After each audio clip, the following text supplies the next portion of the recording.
And on the two occasions when Joseph asked for Emma's hand, he refused absolutely. So what was this young couple to do? The two of them in love, and they decided to elope. Emma left the home in Harmony, Pennsylvania, and went to southern New York to the home of Josiah Stoll, and there she met Joseph, and on January 18th, 1827, they were married in South Bainbridge, New York. After the wedding ceremony, Joseph and Emma will go to Palmyra and live with the Smiths. You would say that Emma had given up everything for Joseph but the clothes on her back. And so in August, Joseph will venture back to the Hills and ask Isaac Hill for the rest of Emma's personal belongings.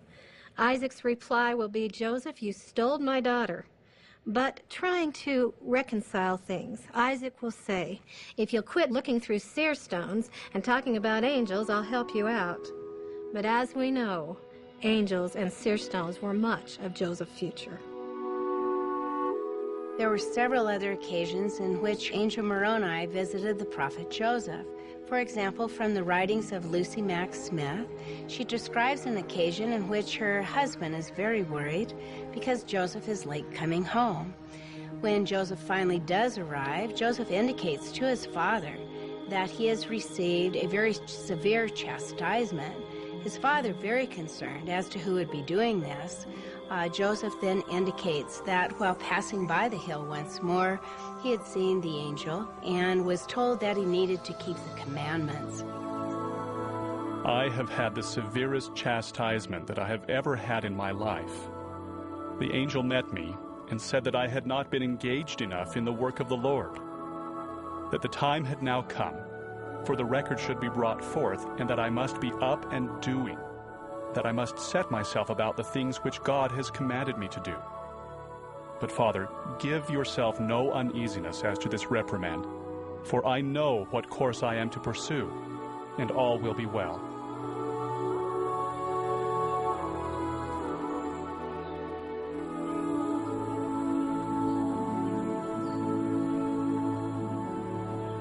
It is now the 21st of September, 1827, and the prophet Joseph is again to report to the hill, but this time it will be different.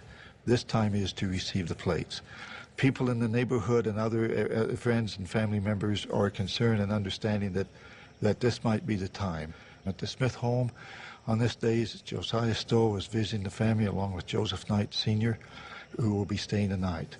Mother Smith records that she's staying up late doing work when, close to midnight, Joseph comes down and asks her if she had a chest that he could borrow. She did not have one, and that raised great concern for her, because she knew then instantly what he was doing. And then Emma, his wife, walks through the house dressed for traveling. They will get in a horse and buggy and will travel and leave the Smith home towards the hill Cumorah. Moroni had told Joseph to be very careful and not divulge anything about the plates abroad. But the family apparently didn't take that to mean everybody. We understand that Joseph Sr. had told Martin Harris maybe a couple of years before Joseph actually obtained the plates. And then the Knight family from Colesville also said that Joseph had told them about it. And that would account for Joseph Knight's presence at the Smith family home that night. Whatever happened, we're not exactly sure, but we do know that when it is time for Joseph to obtain the plates, there are several unsavory characters prowling around who know roughly where the plates are and roughly when Joseph is to get a hold of them. One of these fellows who was fairly diehard and intent on getting them was a fellow named Samuel Lawrence. Joseph was aware that things had leaked out, and so he actually sent his father, Joseph Sr., to the home of Samuel Lawrence the night of 21st September, 1827, to just watch Lawrence's movements.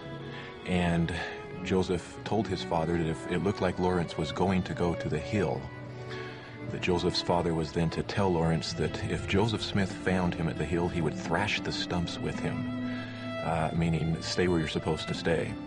Fortunately for Lawrence and the Stumps, I suppose, Lawrence did not head to the hill that night, and Joseph and Emma were able to go there unencumbered. Shortly after midnight, Joseph and Emma arrived at the base of the hill.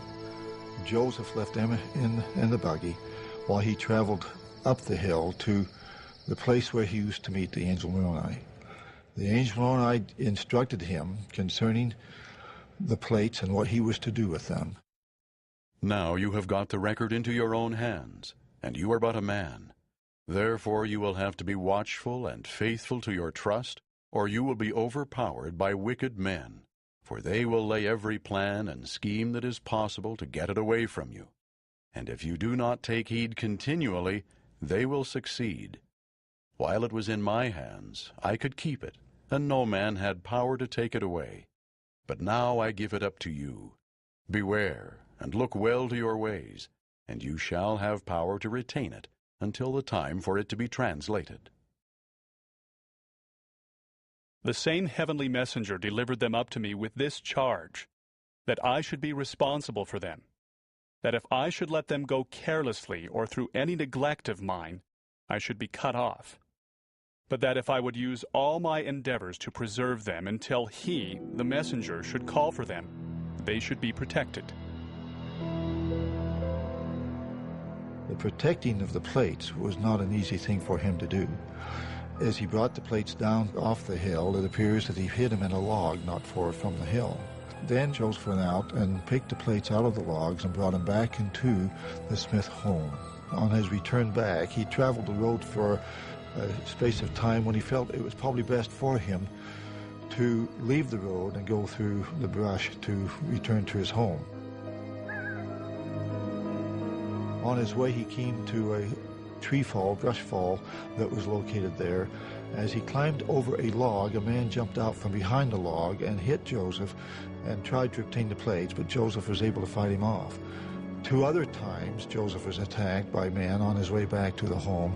The last time, Joseph happened to strike the man, which injured Joseph's hand, and his sister records having to tape and wash the hand for Joseph when he returned home, but he was able to, in spite of the attacks on him, return home safely with the plates.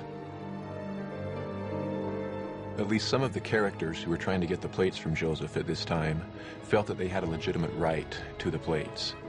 Both Martin Harris and David Whitmer tell us that most of them who were involved had had some former association with Joseph in some treasure hunting activities.